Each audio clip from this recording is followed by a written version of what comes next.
आज मैं आपके सामने लेकर आई हूँ एक ऐसी रेसिपी जो इस सर्दियों में यानी कि इस विंटर में बनाना बहुत ही ज़रूरी है, क्योंकि इसके इतने गुण और इतने फ़ायदे हैं ना कि मैं क्या ही बताऊँ। तो इस रेसिपी को आप ज़रूर ट्राई कीजिएगा इस विंटर में। और हाँ, इस वीडियो को एंड तक ज़रूर देखिएगा, क्योंकि मैं इस वीडियो के दौरान आपको बताने वाली हूँ कि इस रेसिपी को बनाने के कितने फ़ायदे हैं और इसके कितने हेल्थ बेनिफिट्स हैं। और हाँ, इस वीडियो को एंड तक देखिए और अगर रेसिपी अच्छी लगे तो कमेंट करके ज़रूर बताइएगा कि आपको मेरी ये विंटर स्पेशल रेसिपी कैसी लगी। और अगर तो मेरे चैनल को अब तक सब्सक्राइब नहीं किया है तो सब्सक्राइब करना ना भूलें। तो इस रेसिपी को बनाने के लिए मैंने यहाँ पर लिया है ड्राई कोकोनट, जिसको ग्रेट कर लेंगे। इसका स्किन चाहे तो आप निकाल सकते हैं, नहीं भी निकालेंगे तो भी चलेगा। इसको जितना महीन चाहिए आप उसे ग्रेट कर लें।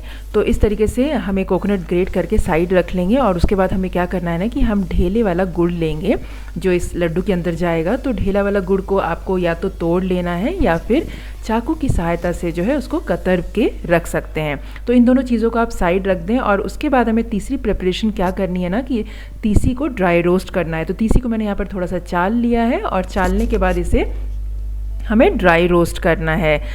जब ड्राई रोस्ट करेंगे ना तो आपको ध्यान रखना है कि आंच को बिल्कुल ही लो टू मीडियम फ्लेम पर ही रखिएगा और चलाते रहिएगा। आपको इस प्रक्रिया को करने में तकरीबन 7 से 8 मिनट लग जाएगा। और आप जब देखें कि तीसी चटकने लग गया है और जो है दाने बिल्कुल फूल गए हैं, विच मीन्स कि आपका तीसी रोस्ट होकर तैयार हो गया है। जैसा कि मैं आपको बता रही थी, तीसी बहुत ही फ़ायदेमंद होता है। इसमें ओमेगा 3 फैटी एसिड होता है जो हार्ट के लिए, ब्रेन के लिए, बालों के लिए और स्किन के लिए बहुत ही अच्छा होता है। और दूसरी अच्छी बात इसमें ये होती है कि इसमें जो है फाइबर होता है जो डाइजेशन के लिए बहुत ही अच्छा है और शुगर लेवल मेंटेन रखता है, कोलेस्ट्रॉल को कम करने में भी काफ़ी हेल्प करता है। और तीसरी बात, इसमें एंटीऑक्सीडेंट भरपूर होता है। तो इसीलिए सर्दियों में ना छोटी मोटी सर्दी ज़ुकाम बिल्कुल पकड़ती नहीं है। तो अब जैसा कि आपने देखा कि तीसी हमारा रोस्ट होकर तैयार हो गया है। यहाँ पर मैंने एक कढ़ाई लिया उसके बाद, जिसमें कि मैंने थोड़ा सा घी डाला है। और घी जो है डालने के बाद हमें इसमें बादाम को भून लेना है। बादाम जल्दी जब आप भूनेंगे ना तो घी एब्जॉर्ब नहीं करता है। तो आप देखेंगे कि घी इसमें ऑलरेडी बच गया है।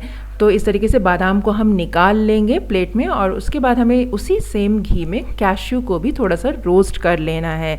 और रोस्ट करने के बाद इसको भी हम निकाल लेंगे। फिर भी आप देखेंगे कि कढ़ाई में घी ऑलरेडी बचा हुआ है। तो फिर से सेम घी में हमें क्या करना है ना कि हमें मखाना रोस्ट करना है।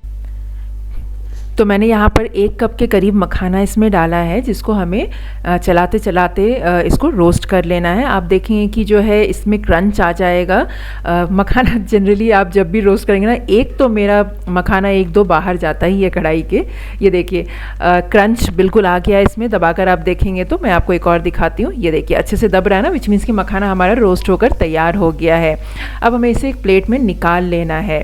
ये देखिए मखाना तो रोस्ट होकर तैयार हो गया। अब हम सेम कढ़ाई में, इसमें हम घी नहीं डालेंगे। आप देख सकते हैं कढ़ाई में घी जो है बिल्कुल ख़त्म हो चुका है। अब हमें इसमें जो कोकोनट हमने ग्रेट किया था ना उसको डाल देंगे और उसको भी हमें रोस्ट करना है। कोकोनट में ऑलरेडी तेल की मात्रा होती है, तो इसीलिए इसमें घी डालने की ज़रूरत नहीं है। इसको अच्छे से भून लेंगे।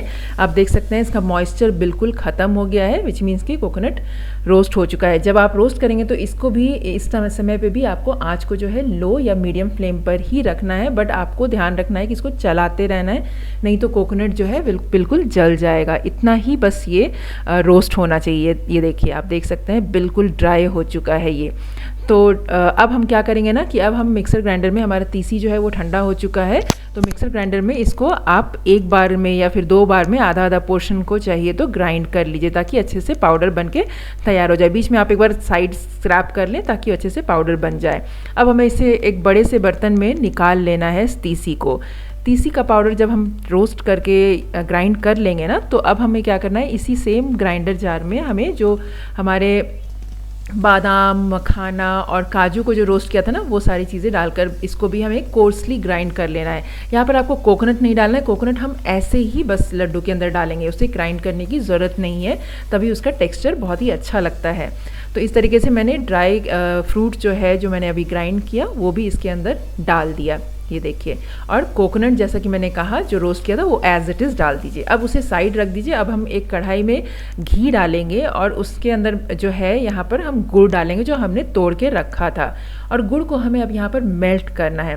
यहाँ पर आपको ध्यान रखना है कि पानी बिल्कुल भी मत डालिए, क्योंकि पानी नहीं डालेंगे ना तभी आपका लड्डू जो है तकरीबन 1 महीने तक आराम से रख के आप इसे खा सकते हैं।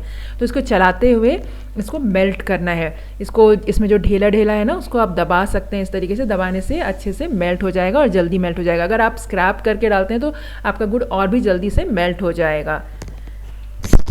ये देखिए ये गुड़ एकदम मेल्ट होना शुरू हो गया है, बहुत ही अच्छे तरीके से घी सेपरेट हो गया है। तो बस यही एक टाइम है जब आपको आंच बंद कर देना है। आंच को यहाँ पर लो ही रखिएगा और गुड़ जलना नहीं चाहिए और बहुत ज़्यादा तक पकाना नहीं है, इसे बस मेल्ट होने तक ही गर्म करना है। ज़्यादा पकाएंगे तो लड्डू क्या होगा, हार्ड हो जाएगा। तो अब मैं यहाँ पर डाल रही हूँ कार्डेमम पाउडर, जो कि मैंने 1 चम्मच लिया है छोटे चम्मच से, और इसको हम मिक्स कर लेंगे। जब आप कार्डेमम पाउडर डालने के पहले ही गैस आप बंद कर देंगे, तब कार्डेमम पाउडर डालें और इसको अच्छे से मिक्स कर लें।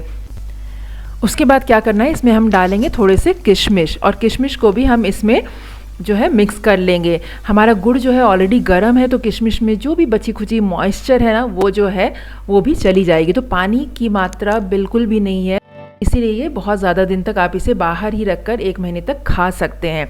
तो अब हमें क्या करना है, इसके अंदर एक गड्ढा कर लेंगे जो मिक्सचर हमने बनाया था, और उसी में इस गुड़ को डाल देंगे।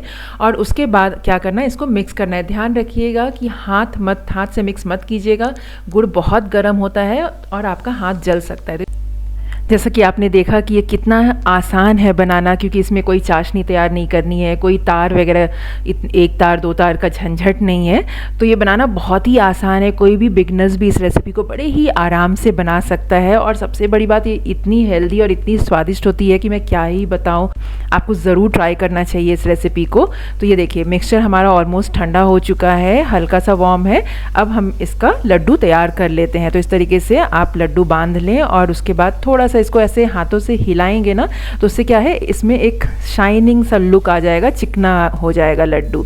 तो इस तरीके से सारी लड्डू बनाकर तैयार कर लीजिए और इसे एक डब्बे में बंद करके अच्छे से जब ठंडा हो जाए तो इसको आप रख के महीनों तक खा सकते हैं। और हाँ, ये 1 दिन के बाद भी जब आप देखेंगे ना तो ये बहुत ही सॉफ्ट रहता है, बिल्कुल हार्ड नहीं होता है। तो है ना, बहुत ही आसान सी रेसिपी।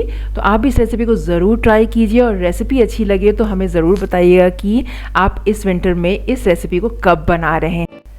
तो जैसा कि मैंने आपको बताया कि तीसी में भरपूर गुण होते हैं, ये बालों से लेकर हार्ट के लिए बहुत ही फ़ायदेमंद होता है। तो और स्पेशली इस सर्दियों के टाइम पे अगर आप इसे बनाकर डेली 1 खाते हैं ना, तो ये आपके शरीर को बहुत ही फ़ायदा देगा।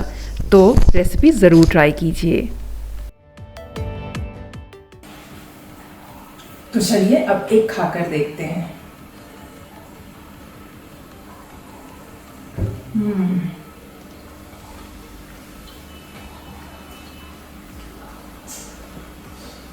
टू गुड, मैं आपको बता नहीं सकती, आप यकीन नहीं मानेगा, ये जितनी टेस्टी है ना उतनी ही गुणों से भरपूर है। इस विंटर में आपको ये लड्डू की रेसिपी ज़रूर ट्राई करनी चाहिए।